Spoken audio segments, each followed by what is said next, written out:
Before I ever thought of myself as a runner, I dreamed of being a professional gamer, not an esports champion, those didn't exist yet, but something else. In 1990s Brazil, we had these amazing magazines filled with screenshots, walkthroughs, hidden tips and critiques on games. I used to imagine myself as one of the people behind those pages. They called it debugging, debulhar or detonar back then, playing through every level of a game to explain to other gamers how it worked. I wanted that to be my job. I wanted to know every secret passage, every boss weakness. That would represent two things, a source of income and the chance to be doing something I loved. I think a lot of kids dreamed about it, just like some dreamed of becoming professional soccer players in Brazil. But for most of us, that dream faded as we grew up. For some, that dream never faded. It evolved. If I propose serious and leisure in one sentence, what comes to mind? Should leisure be taken as a serious topic? Should leisure be taken seriously? You might know someone passionate about their leisure. How has their commitment impacted their life, their identities, and their community? I'm Saulo, and I'm curious about leisure and its transformative power. Journey with me through this documentary to explore how people have discovered meaning and joy through their leisure. Welcome to my serious life. Today I meet Shadi Hanna, a college instructor, coach and lifelong gamer. Through serious leisure, he turned play into passion and passion into purpose. Shadi takes e-gaming seriously. He goes even further. Today he teaches sports business management at Bow Valley College here in Calgary and coaches their League of Legends team, the Bears. His classroom, an actual sports arena, a dream for many, a reality for Shadi.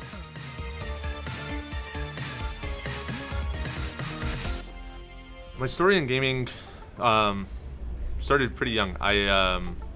I remember one of my first gaming memories was sitting in the back of my parents' car on road trips playing on my Leapfrog tablet. I don't know if you've ever seen a Leapfrog before. It's one of the most horrific pieces of devices, computer devices ever created. It's like a little like portable computer with like frog ears on top. It's ridiculous. And I loved it to death. And so I would play games like The Incredibles 2 and all sorts of different games just as a kid, and I loved gaming. It was just so much fun for me. I've always loved puzzles and sports and things I could really apply my mind to, and so gaming was a very natural fit for me, and it was something I kept up with, since I was a young kid all the way to the present day. Esports was a little different. Esports, for those that may not know, is essentially competitive video gaming, and so it's games that are played with the intent to win. There's a high skill threshold, there's a high skill ceiling, and it's about mastering your craft and being excellent in the game of your choice. And so growing up, I played soccer, basketball, ball hockey. I grew up in Brantford, Ontario, so it was very difficult to leave that city and not learn a little bit of hockey. And so I was really into sports as a kid, and I still am to this day. I still really love sports. But what attracted me about this idea of esports was the ability to combine my love for video games and strategy with that competition and team play that I just absolutely loved from traditional sports. And so it was a blend of, playing massive multiplayer online games like Wizard 101, World of Warcraft when I was a kid, and then finding that online socialization and combining it with, more competitive games or competitive aspects of the world of gaming. Things like, raiding dungeons with friends in a game like World of Warcraft and, getting together and strategizing. And it reminded me a lot of, my time in basketball and setting up a zone and learning strats and plays. And so it was a way that I could engage with the things I liked about sport, maybe in a way that wasn't, we'll say, as vulnerable as sport was. One of the things that I really struggled with as a kid was ADHD and facial tics, and I found that when I was in school, I'd had difficult times making friends and connecting with people, and so my love for sports still remained, but my ability to keep competing in sports and sports settings and environments, I'd get picked on and teased and whatnot, and it became less safe for me or less comfortable for me to keep playing sports, and so I started gravitating a lot more towards these online games and sports, or esports I should say. I like to think to myself that it wasn't like I gave up on sports and moved to gaming. It is more I found a way to continue my love of sports in an environment or a capacity that was more encouraging and more comfortable for me. And so that's kind of the initial foray. Now it's a much more positive thing for me. It's I think there's still always a degree of escapism to anything we do in the world of leisure and recreation, but gaming has really turned my life around in some very, very meaningful and very impactful ways.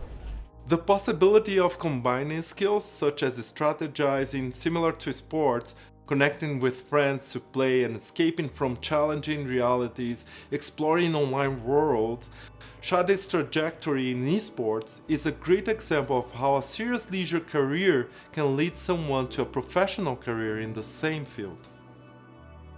It was long and a winding route. Growing up as a first-generation Canadian, my parents both immigrated from Egypt. There is a lot of pressure on me to obviously be successful and to be able to take care of myself and take care of my family. And so gaming was definitely not something my parents were particularly supportive of growing up. It was distracting me from my school, distracting me from my work or whatever. I remember growing up, there were times where my dad would unplug the internet and confiscate my laptop and hide it somewhere in the house, and whatever they could to keep me off the games and get me back out into the world. But I was pretty stubborn as well, and so I'd find my way back somehow. And I think eventually they just gave up in fighting me on it, and I'm happy they did, because I think I knew something that they didn't at that time, which was that this wasn't just a waste of time for me. It was a way for me to find myself and discover myself and discover the things that I am good at and enjoy. I grew up in a culture that was very focused on doing service for the community and being a contributing member to society and always looking out for other people. And what I found is that translated really well to my gaming. As I shifted from games like World of Warcraft and Wizard 101 to more traditional, kind of funny to say that, but traditional esports titles, as it were, things like Dota 2, Hearthstone, Overwatch, and eventually League of Legends, which is now my title of choice. I found that one of the things that I gravitated to in these games was the ability to get better and to teach other people how to play these games and to build teams and host tournaments and build communities. One of my core memories in gaming was when Valve released the Battle Cup system for Dota 2, which was essentially a weekend tournament circuit system where you would build a team online and compete against other online teams in a weekend style elimination bracket. I was all over that. I would gather my friends together and I would set up practice times, and I designed like custom team logos. I'm not an artist. They were some of the most awful logos you'll ever see. But just getting people together and just being really excited about, wearing the same banner, as it were, and competing in these online events, and of course trying to set up strategies and do research into what the best compositions or characters were at the time so that we could be successful, and that educational coaching component kind of stayed with me, and so that carried on right through high school, and when I got to university, I found myself running the esports club at Wilfrid Laurier University, where I did my undergrad. That was probably the defining moment for me in my career, was taking all of the stuff that I'd done on my own for entertainment, for escapism, for whatever you want to call it, but starting to think about it more now as an opportunity for career development. And so in my third year of university, I was studying pre-law at the time, doing a blend of global and legal studies, but I was finding that my degree was really burning me out. It was a lot of reading, a lot of writing papers. I was feeling a little lonely and isolated just being away from home, and so I wanted to rebuild that sense of community that I'd had online growing up, and so I started running our club at Laurier. There was a Discord server. Discord is kind of like Skype for the gaming world. Basically, it's video, text, community hub. Skype for the gaming world is disingenuous. It's a lot more than that, but it's a community hub essentially for online groups, and particularly gaming groups. And so there was a Discord server that had 500 something students that had been amassed over a 2 to 3 year period, but nothing was happening. No one was talking. There were no events. There was no leadership. And so when I found the individual who at the time was in ownership of the Discord server, and as well as some of the other social media links associated with Laurier Esports, And very quickly they were happy to hand over the keys to the castle and give me the opportunity to start using those tools to promote. And so I got to work on designing graphics and letting people know we're going to start the club back up in the fall. I put posts on Reddit, I put posts on Discord, I was getting our Facebook going. And when Club Fair rolled around that second week of September 2019, we had 150 people sign up for our club at Club Fair. And overnight we became the largest student association group on Laurier campus. I don't attribute that to my skills as a campaigner at all. I think that if anything, it just speaks to the power that esports has as a tool to drive community. Here's this group, this hungry group of students just looking for an opportunity to get involved in something they care about. And the second somebody showed up with a Bristol board and said, hey, I have esports, we had the largest student club in a day. And so that attracted the attention of the athletics department at Laurier. I was now all of a sudden, I'd been working with 1 or 2 League of Legends teams, and now here I am responsible for 8 different rosters across 8 different titles, running events, competing in online leagues in the Collegiate Star League at the time. All of these different kind of managerial things that I never really considered myself as a manager or a community builder or anything of that nature. And esports allowed me to do that and to discover that. And so of course, fall 2019, I'm working on the club. And as we approach 2020, COVID-19 hit. One of the more interesting industry trivia facts that I've learned now as an instructor and talk through with my students quite regularly is that during COVID, the esports industry grew about 300%. Because you have to imagine during COVID, there's 2 things you're doing at home. You're watching Netflix or you're playing video games. And so esports as an entertainment property really succeeded and thrived when you couldn't play traditional sports and when the NBA and the NHL were on hiatus or modified schedules. You can't go outside, you can't go to concerts, you can't do this and that or the other. You're playing video games. And so it was actually a very unique opportunity. COVID is not a good thing by any means. It was a very difficult time for me and my family and all of my friends and the people around me. But one of the silver lining to COVID was that it allowed me to consider esports as a viable career opportunity. And it showed that in times where you can't connect face to face with others, you can still build something, build community, build a group of friends, build an industry.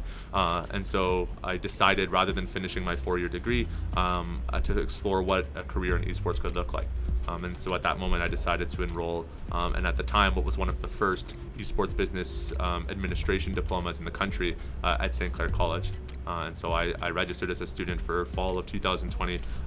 That year they were offering their course online, obviously, due to the pandemic. And so I started studying esports in college after finishing my 3-year university degree.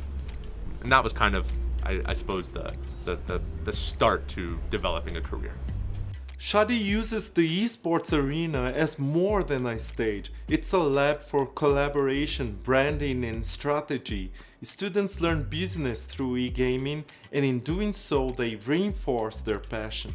For me, gaming and esports is about finding something you love and becoming excellent at it.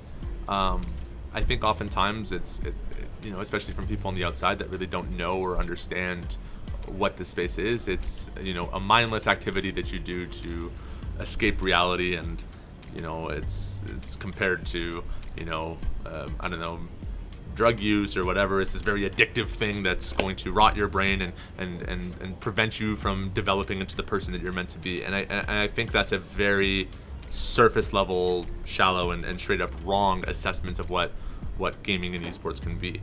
What I learned from gaming as a kid was it was an ability for me to develop my critical thinking skills, develop my sense of creativity, develop my sense of communication and collaboration with teammates and things like raiding in MMOs or playing games like Dota with my friends when I was 13, 14, and was a really core part of my development that allowed me to see myself as one, having the ability to develop myself and improve at something by spending time focusing on how I can learn from my mistakes and grow, but also how I can grow others and grow with others.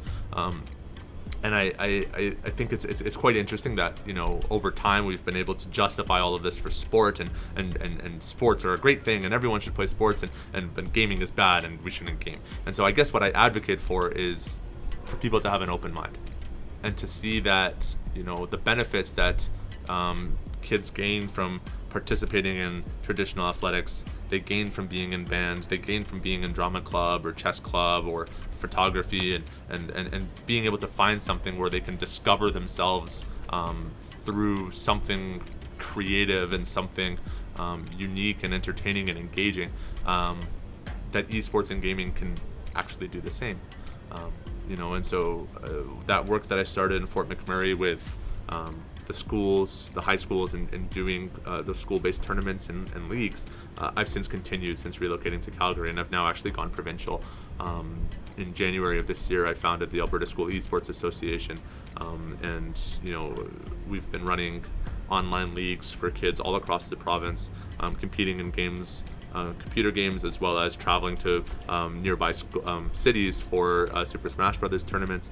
And some of the stories we're hearing from these schools of kids saying, you know, this is the first time they've ever been able to wear their school's jersey and be a part of something bigger than themselves. Kids who, you know, weren't showing up to class, 25-30% attendance right now, they're leading in their class, and they're raising their hand to answer questions, and it's been like complete transformations, a complete transformation that their teachers are recognizing and they're seeing because of their participation in esports programming.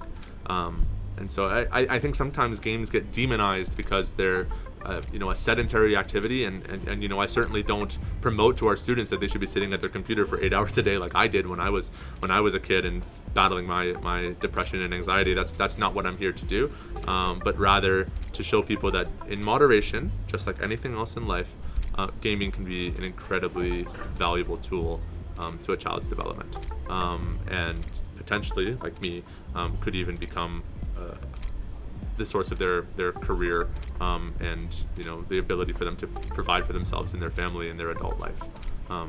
It's something that's very personal to me. Gaming. It's not just a hobby, right? It's a core and integral part of my life. Well, hobbies can be very important too. If you go back to Tando's interview, the sneakerhead, you would agree. I came to talk with Shadi because I wanted to hear from amateurs about their experiences in their serious leisure. Here at the Bow Valley College, Shadi is a professional instructor and esports coach, but he keeps esports as his pursuit. In the serious leisure perspective, SLP, amateurs are found in art, science, sport, and entertainment, where they are inevitably linked one way or another with professional counterparts who coalesce along with the public whom the two groups share into a three-way system of relations and relationships. The SLP helps us understand why amateurs gamers go beyond casual play. It's not just about fun, it's about a trajectory of accomplishment and fulfillment, developing skills, knowledge, and acquiring experiences, building identity, reaping emotional and social benefits, and joining a community with its own norms, roles, and language. Today, Shadi is a crucial builder of the e-gaming world in Alberta.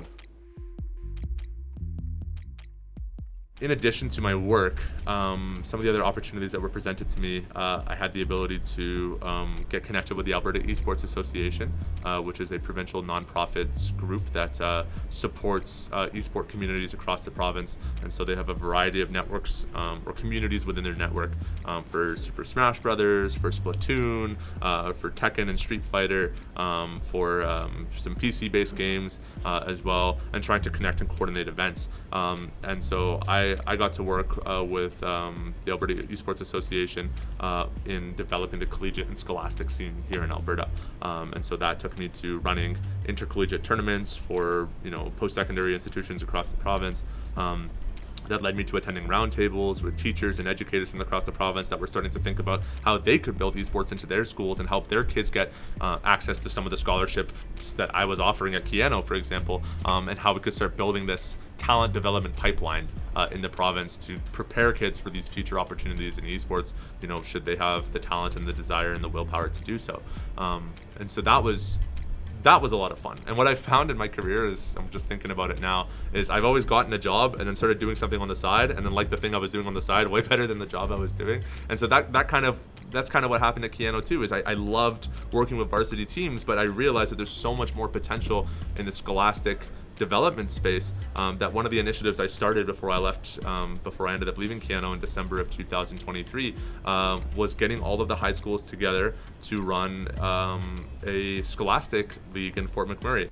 My Serious Life's producer, Will, once dreamed of being a gamer, a gaming YouTuber. For both of us, gaming could be more than a pastime. Different generations, different consoles, but similar passion. Will is way younger than me, but for different reasons the gaming world was sometimes the world we want to live in.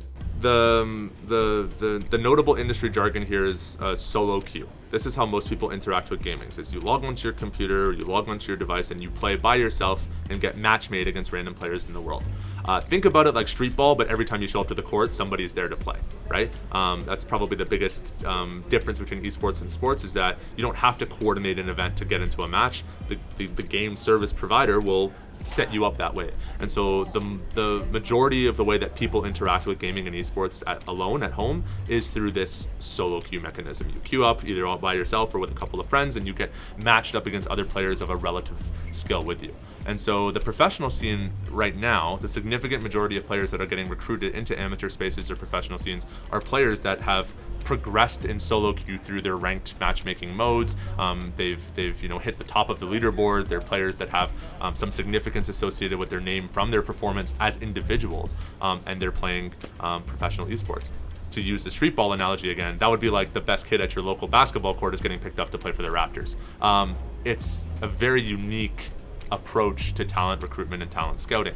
On the one hand, you have the benefit of you don't have to be there physically with your camera, and collecting footage and whatnot. It's all stored in the game servers. You can find their replays, you can find their stats, their history very easily, and it simplifies a lot of that process. But one of the challenges is that you don't really know the person behind that account. And so you might have players that are incredibly talented and incredibly skilled and incredibly knowledgeable about the games they play, but might not necessarily be the strongest asset to your roster or to your team, whether they lack the social skills, the collaboration, or the emotional regulation and ability to compete in a team environment.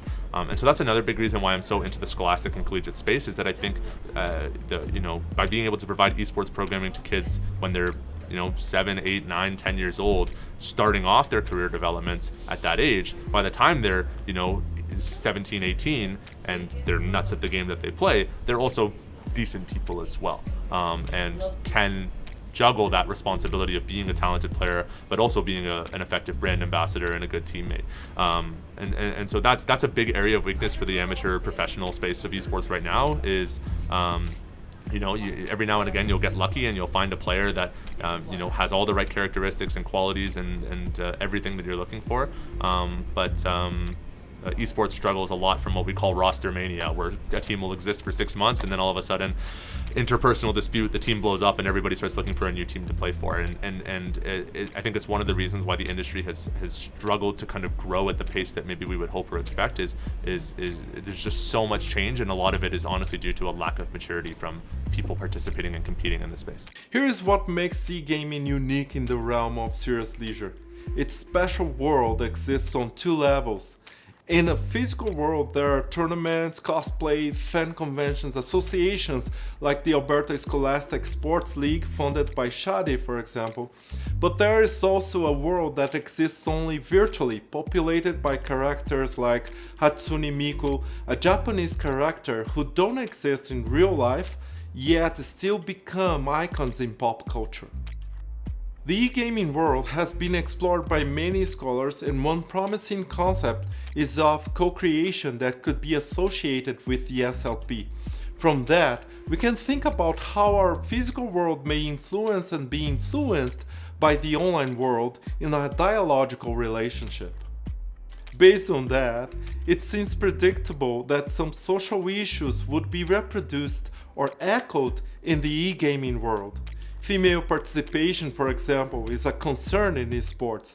Toxicity, inclusion, and diversity are part of the stakeholders' discussions that include both levels of the e-gaming world.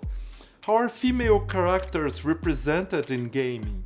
For example, how to foster a more inclusive and affordable e-gaming world. One of the larger motivators for esports as a mechanism of student engagement in K-12 settings and post-secondary settings and recreational settings is actually the accessibility of games.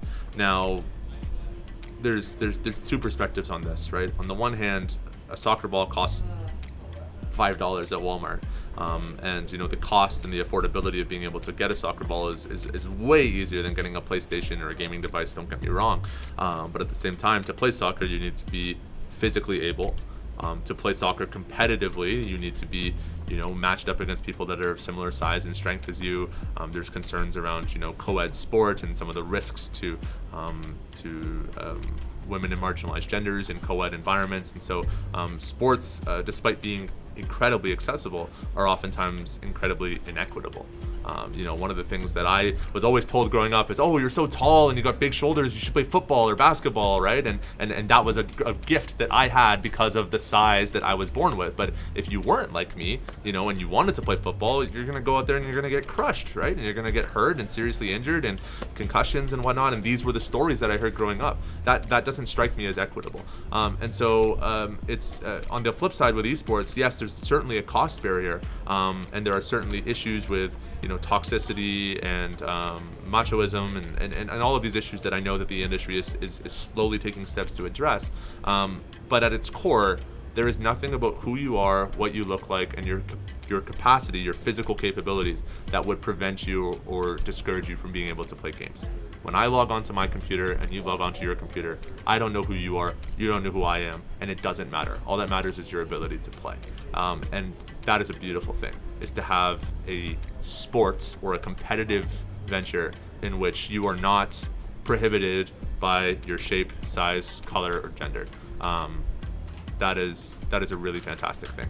And so, here at Bow Valley, there's no restrictions on who can play. You walk into the room and you'll see every kind of person using our consoles and using our PCs. 2 out of our 3 varsity teams at the college here are co-ed. We have girls and people who identify as female or non-binary competing in our teams alongside boys, and that's fantastic.